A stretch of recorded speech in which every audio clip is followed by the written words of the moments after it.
नमस्कार दोस्तों, स्वागत है एक बार फिर से आप सभी लोगों का the Eklavya IAS academy Dehradun में। मेरा नाम है अंशुल त्रिपाठी और आप सभी लोगों का द एकलव्य आईएएस एकेडमी के इस यूट्यूब चैनल पर हार्दिक स्वागत करता हूं। इस उम्मीद में कि आप सभी लोग बहुत अच्छे होंगे, अपने स्वास्थ्य का बहुत बेहतर से ध्यान रखे हुए होंगे और अपनी तैयारी को बहुत अच्छे से शुरू कर चुके होंगे।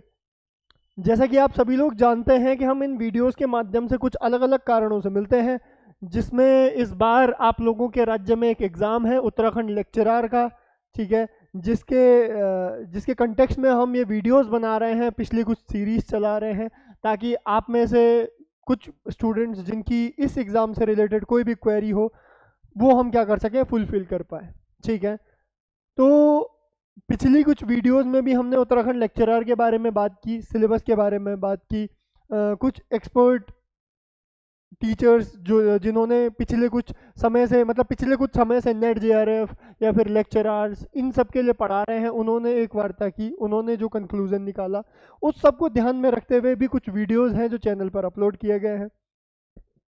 अब क्योंकि हमने इस एक एस्पेक्ट देखा कि टाइम कितना दिया जाएगा, वो एक बहुत बड़ा एस्पेक्ट होने वाला है इस तैयारी को लेकर, क्योंकि सिलेबस तो आ चुका है और सिलेबस देख के हम सभी लोग ये अंदाज़ा लगा रहे हैं कि लगभग 4 से 5 महीने तो आयोग को आपको प्रोवाइड करने ही होंगे इस सिलेबस को अगर अच्छे से पढ़ने के लिए स्टूडेंट्स के सामने रखना है तो।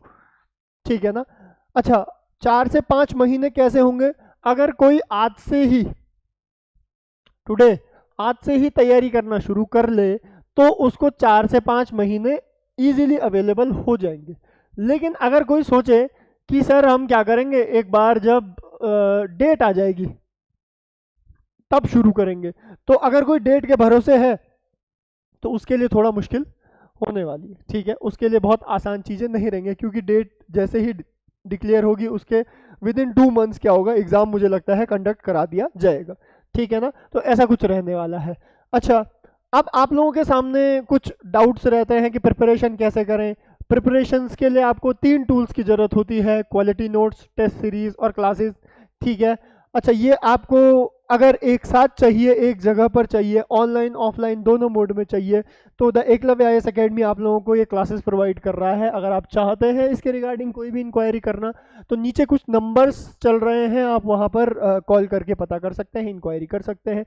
बाकी कुछ सिलेबस ओरिएंटेड डिटेल्स मैं आप लोगों को बताता रहूँगा। ठीक है ना, कि क्या कैसे किस चीज़ से रिलेटेड चीज़ें चल रही हैं। ठीक है ना। अब सबसे पहले आपके पास कुछ और क्वेश्चंस हैं कि how to prepare quality notes अगर आपके पास है। अच्छा, सबसे पहले तो नोट्स में आप लोगों को बता दूं, जो सिलेबस है मोस्ट ऑफ द सब्जेक्ट्स में जो सिलेबस देखा गया है वो सिलेबस देख रहे हैं हम, मास्टर्स का सिलेबस प्लस नेट जेआरएफ का सिलेबस। ठीक है, जितना डिटेल टॉपिक्स आयोग ने इस बार मेंशन किए हैं, अगर उतने डिटेल क्वेश्चंस फैक्चुअली पूछने लगा आयोग तो बातें मुश्किल हो जाएंगी, अगर कंसेप्चुअली पूछने लगा तो और मुश्किल हो जाएंगी। ठीक है, आपकी टॉपिक के साथ एक डेप्थ एनालिसिस, डीप अंडरस्टैंडिंग मांग रहा है ये सिलेबस। ठीक है ना। अच्छा, उस सिलेबस के लिए क्वालिटी नोट्स होने ज़रूरी हैं आपके हाथ में, मतलब कि कितना पढ़ना है आपको, सामने अपना फोकस दिखना चाहिए कि इतनी, अगर एक बुकलेट है 100 नंबर में है, अगर ये 100 पेजेस की है तो ये ख़त्म करनी है, बस ये ही करनी है, इसके अलावा इधर उधर नहीं जाना है, ये आपको पता होना चाहिए। अच्छा, ये पता होने के लिए ये आप लोग ऐसा ना समझे कि आप लोग नहीं बना सकते, आप लोग स्वयं भी बना सकते हैं क्वालिटी नोट्स। लेकिन फिर वही बात आ जाती है, टाइम। क्या आपके पास पहले क्वालिटी नोट्स प्रिपेयर करने का और उसको बार बार रिवाइज करने का समय है क्या? इतना समय मुझे नहीं लगता आप लोगों के पास होगा। तो बेटर ये होता है कि आप लोग, कुछ लोग जो लगातार आयोग को फॉलो कर रहे हैं, आयोग के एग्जाम्स को करा रहे हैं, ठीक है, उससे रिलेटेड कंटेंट तैयार कर रहे हैं, उन पर ट्रस्ट करें। ठीक है ना, तो आप लोग इंस्टीट्यूट पर ट्रस्ट कर सकते हैं, आप लोग नोट्स अवेल कर सकते हैं। अच्छा, उसके साथ होता है आपके पास how many test series will be enough. ठीक है, कितनी टेस्ट सीरीज होंगी जो इनफ होंगी आपको एक प्रोसीजर देने के लिए कि हाँ भाई ऐसा एग्जाम आएगा। और लास्ट होता है आपके पास क्लासेस। ठीक है, कहाँ से आप अच्छी क्लासेस प्राप्त करें। ठीक, तो पहले जनरली इंस्टीट्यूट में क्या होता था कि केवल क्लासेस अवेलेबल कराई जाती थी, क्लासेस के साथ आपको हैंडआउट्स या फिर नोट्स प्रोवाइड कर दिए जाते थे। ठीक है, अच्छा, साथ साथ आपकी टेस्ट सीरीज हो जाती थी, टेस्ट सीरीज सब एक ही साथ मिलता था। तो कुछ लोगों का ये डाउट था, सर हमें केवल नोट्स चाहिए, हम कर लेंगे अपने आप।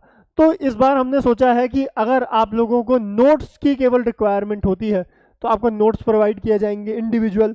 अगर आपको लगता है कि केवल टेस्ट सीरीज चाहिए तो वो भी अवेलेबल हो जाएंगी। अगर आपको लगता है कि क्लासेस चाहिए तो क्लासेस के साथ नोट्स तो ऑटोमेटिकली आ जाए हैं आपको, प्लस टेस्ट सीरीज। अच्छा, जो क्लासेस में है बच्चे, मतलब क्लासेस डेमो क्लासेस, मैंने आपको बताया था कि डेमो क्लासेस स्टार्ट हो चुकी है। जो बच्चे क्लासेस में इनरोल होते हैं उनको नोट्स तो एकदम फ्री ऑफ कॉस्ट मिलते ही हैं, साथ साथ उनको टेस्ट सीरीज, सैटरडे को क्या होता है हमेशा टेस्ट होता है, तो वो टेस्ट भी हम क्या करते हैं सैटरडे को मिलता है। अच्छा, उसके अलावा भी अगर वो टेस्ट सीरीज करना चाहते हैं तो उनको टेस्ट सीरीज में क्या मिल सकता है, चीज़ें उस तरीके से आगे मिल सकती हैं, ठीक है ना। तो इस बार अगर कोई इंडिविजुअल नोट्स चाहिए किसी को तो आप लोग संपर्क कर सकते हैं, केवल टेस्ट चाहिए तो संपर्क कर सकते हैं, और क्लासेस चाहिए तो संपर्क कर सकते हैं। क्यों? क्योंकि नोट्स बनाने के लिए देखो मैंने आपको बताया UGC net MA subject oriented क्या बनाए गए हैं, इस बार सिलेबस बनाया गया है। मोस्ट इंपॉर्टेंट है, इंपॉर्टेंट किस तरीके से है, इंपॉर्टेंट इस तरीके से है कि उस सिलेबस को बनाने के लिए, नोट्स को बनाने के लिए आपको उस सिलेबस के रेगुलर टच में होना जरूरी है, ठीक है ना। तो रेगुलर टच में होना जरूरी है, तब जाके ही आप नोट्स प्रिपेयर कर पाएंगे, तब जाके ही आप उस नोट्स को जस्टिफाई कर पाएंगे, ठीक है ना। अच्छा, टेस्ट सीरीज के लिए भी सेम, टेस्ट सीरीज के लिए आपको क्या करना पड़ता है कि उत्तराखंड लोक सेवा आयोग किस तरीके के क्वेश्चंस पूछता है। अच्छा, उत्तराखंड लोक सेवा आयोग क्या यूपी पीसीएस से क्वेश्चंस उठाता है, यूपी पीएससी से क्वेश्चंस उठाता है, हिमाचल प्रदेश से उठाता है, बिहार से उठाता है, राजस्थान से उठाता है, कहाँ से क्वेश्चंस उठाता है। तो इस सब के लिए आपको एक एनालिटिकल स्टडी करनी जरूरी है। अच्छा, आप लोग अगर खुद से कर सकें तो बहुत बढ़िया, लेकिन अदरवाइज अगर आप खुद से ना करना चाहें तो इस सब स्टडी का निचोड़ आपको मिल जाएगा इन notes, class plus test series के कॉम्बिनेशन में, ठीक है ना।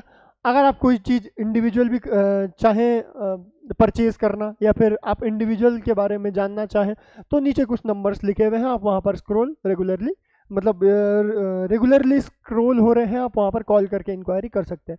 अगर आप लोग देहरादून में हैं तो आप देहरादून में क्या कर सकते हैं, इंस्टीट्यूट को विजिट कर सकते हैं, ठीक है, द एकलव्य आईएएस अकेडमी को विजिट कर सकते हैं। यहाँ पर आपकी क्वेरी क्या ज़्यादा अच्छे से वो कर दी जाएगी, ठीक है, रिजॉल्व कर ली जाएगी। अच्छा, तो ये सब चीज़ें हैं। अब हम बात करते हैं एक सब्जेक्ट के सिलेबस के बारे में। तो हमारे पास इस बार सब्जेक्ट है सिविक्स, मतलब जिसको हम नागरिक शास्त्र कहते हैं।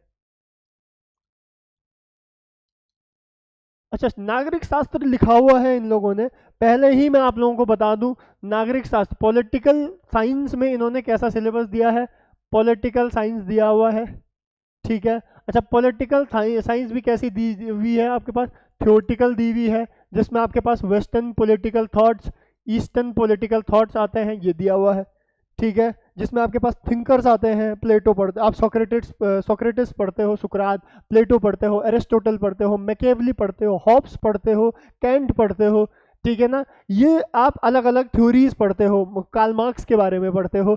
तो ये सब कुछ आपके क्या दिया हुआ है, एक पोर्शन में दिया हुआ है। मैं आपको अभी जनरली बता रहा हूँ, फिर पढ़ के देखेंगे। अच्छा, दूसरा वाला पोर्शन अप्लाइड पॉलिटिक्स, जैसे हम इंडियन पॉलिटी कहते हैं, भारत की राज्य व्यवस्था, वो वाला पोर्शन दिया हुआ है। जैसे कि आप देखते हो कि भारत में कॉन्स्टिट्यूशन कैसे बना, कॉन्स्टिट्यूएंट असेंबली कैसे बनी, उसके बाद सिटीजनशिप क्या होती है, फंडामेंटल राइट, डीपीएसपीस क्या होते हैं, लोकल बॉडी इलेक्शंस क्या होते हैं, पार्लियामेंट क्या होती है, गवर्नर क्या होते हैं, राष्ट्रपति क्या होते हैं, उपराष्ट्रपति क्या, ऐसे टॉपिक्स दिए हुए हैं, ठीक है ना। अच्छा, दूसरा पोर्शन तो ये दिया है। साथ साथ ये जो पहला पेपर है, इसके अलावा जो दूसरा पेपर है वो इन्होंने थोड़ा सा किस तरीके से बनाया, गवर्नेंस के प्रोस्पेक्टिव से बनाया गया है, ठीक है। इसको हम ज़्यादा अच्छे से डिस्कस करेंगे, क्यों? क्योंकि ये पोर्शन ज़्यादा लोग रेगुलरली डिस्कस नहीं करते हैं। तो पहले हम इस पोर्शन को देख लेते हैं। देखिए, nature of political theory, it's main concern, decline and, ये सब कुछ दिया हुआ है आपको किसमें, इस सिलेबस में। पहला ही पॉलिटिकल थ्योरी से हो गया। डेमोक्रेसी किसे कहते हैं, लिबर्टी किसे कहते हैं, इक्वालिटी किसे कहते हैं, जस्टिस किसे कहते हैं, सोवरेनिटी किसे कहते हैं, लिबरलिज्म मार्क्सिज्म किसे कहते हैं, ठीक। नेक्स्ट, पावर अथॉरिटी किसे कहते हैं, ठीक। अब थोड़ा इंडियन पॉलिटिकल थॉट्स में, कौटिल्य, चाणक्य ने क्या कहा था, विनायक दामोदर सावरकर ने क्या कहा था, गांधीयन प्रिंसिपल, अंबेडकर वाले प्रिंसिपल, ये सब। वेस्टर्न पॉलिटिकल थॉट्स में प्लेटो, एरिस्टोटल, बेंथम, जे.एस. मिल, हेगल, मार्क्स, इन्होंने क्या क्या कहा। अच्छा, कंटेम्प्रेरी पॉलिटिकल थॉट्स, लेनिन, माओ, ग्रेम्सी, जॉन रॉल्स, जो साथ साथ चल रहे थे, उनके अपने राज्यों के बारे में क्या विचार थे, ये आपके क्या है सेक्शन 1 में इन्होंने मेंशन किया हुआ है, जो कि पॉलिटिकल थ्योरी से रिलेटेड है। इस चैप्टर को अगर आप रखो तो पॉलिटिकल थ्योरी प्लस थिंकर्स में आप क्या कर सकते हो, ऐड कर सकते हो। ठीक है, दूसरा पोर्शन इन्होंने पूरा जो मैंने आप लोगों को बताया वही दिया हुआ है। Consequences of first world war, independence, formation, Gandhian role, Indian National Congress, Constituent Assembly, preamble, citizen amendment process, ये सब कुछ जो हम इंडियन पॉलिटी में पढ़ते हैं, भारत की राज्य व्यवस्था में पढ़ते हैं, वो वाला पोर्शन इनको दिया हुआ है। ठीक है, साथ साथ federalism, federal structure, India demand autonomy, separatism, judiciary, Supreme Court, Election Commission, electoral roll, secularism, communalism, regionalism, ये सब कुछ। ठीक है, लोकपाल, लोकायुक्त, ठीक, constitutional body, non constitutional body, statutory body, ये सब कुछ दिया हुआ है। Social movements, role of women in Uttarakhand. अच्छा, उत्तराखंड का एक टॉपिक बहुत important, role of women in Uttarakhand state movement. Uttarakhand जो राज्य आंदोलन हुआ वहां पर वुमेन्स का क्या रोल था स्पेसिफिकली ऐड किया हुआ है। साथ साथ empowerment of women in Uttarakhand state, कि किस तरीके से वुमेन को एम्पावर किया जा रहा है उत्तराखंड राज्य में, और साथ साथ composition and working human rights commission इन उत्तराखंड। ठीक है ना, ये लिमिटेड दिया हुआ है, लेकिन इंपॉर्टेंट चैप्टर होने वाला है लास्ट वाला। ठीक है, तो ये तो आपके पास पहला पेपर है। दूसरा पेपर थोड़ा मुश्किल सा पेपर है। ठीक है, क्यों मुश्किल है? Comparative politics. ठीक है, जो किसने की थी शुरुआत कंपैरेटिव पॉलिटिक्स ने? एरिस्टोटल, अरस्तु। ठीक है, उन्होंने क्या किया था, बहुत सारे देशों का संविधान पढ़ा और उसके बाद उन्होंने कहा कि सब में देखते हैं बढ़िया क्या है। ठीक है ना, तो comparative politics, discipline, nature, scope, approaches, study comparative politics, traditional, modern, from government, unitary, federal, parliamentary, presidential. ठीक है, ऑर्गन ऑफ और गवर्नमेंट, एग्जीक्यूटिव, लेजिस्लेचर, जुडिशरी। ठीक है, ये सब कुछ, ये वाला पोर्शन फिर भी इजी है। Party system, pressure group, electoral system भी आसान है। Political development, political culture, political ethics, सब कुछ ये वाला पोर्शन फिर भी आसान है। ये जो पब्लिक एडमिनिस्ट्रेशन इन्होंने यहाँ पर डाल दिया, पबैड। ठीक है, पबैड वाला पोर्शन इन्होंने यहाँ पर डाल दिया। ये थोड़ा सा इस पेपर को क्या बना रहा है, मुश्किल बना रहा है। आपको इसका जो कंटेंट है वो इजीली अवेलेबल नहीं होगा, मैं आप लोगों को आज ही बता रहा हूँ। ठीक है ना, जो पब्लिक एडमिनिस्ट्रेशन का कंटेंट है वो आपको इजीली अवेलेबल नहीं हो पाएगा। अच्छा, इसमें है क्या? Political administration, meaning, nature and scope, principle of organization, किसे एक ऑर्गेनाइजेशन कहते हैं, line, staff, hierarchical, unity of command, centralization, decentralization, किसे केंद्रीकृत शासन व्यवस्था कहते हैं, किसे विकेंद्रीकृत शासन व्यवस्था कहते हैं। अच्छा, उस पर किस किस थिंकर ने क्या क्या अपना पॉइंट ऑफ व्यू दिया। Chief executive type function, role, bureaucracy किस तरीके से वर्क करती है। Personnel administration, recruitment, training, promotion. Financial administration, budget formation in India, role of CAG, controller and audit general. Good governance किसको कहते हैं। Problem of administrative corruption, important topic. ठीक है, और सेक्शन सी दिया हुआ है इस वाले पोर्शन में, तो सेक्शन सी भी ऐड किया हुआ है। सेक्शन सी में इन्होंने पूरा डाला हुआ है आईआर, इंटरनेशनल रिलेशन। ठीक है, तो पॉलिटिकल साइंस आपका बहुत डायनेमिक रहने वाला है।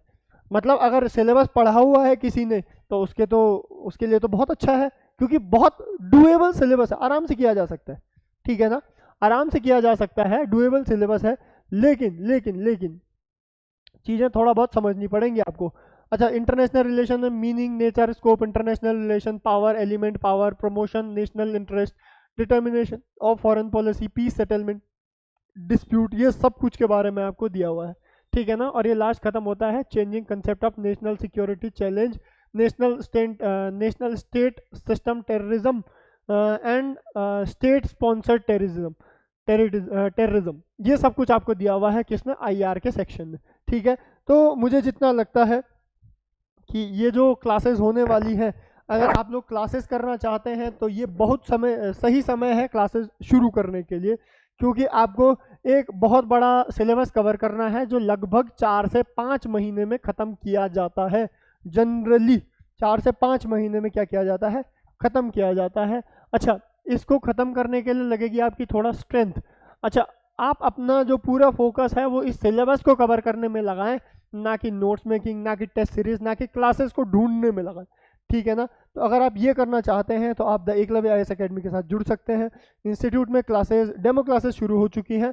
अगर आप चाहते हैं डेमो क्लासेस में ऐड होना तो आप इंस्टीट्यूट में कुछ नीचे नंबर लिखे हुए हैं, आप ये नंबर स्क्रॉल हो रहे हैं, आप यहाँ पर क्या कर सकते हैं, कॉल करके पता कर सकते हैं। ठीक है, आज इस वीडियो को हम यहीं तक रखते हैं, आपसे नेक्स्ट वीडियो में मुलाकात होगी, तब तक के लिए धन्यवाद, जय हिंद।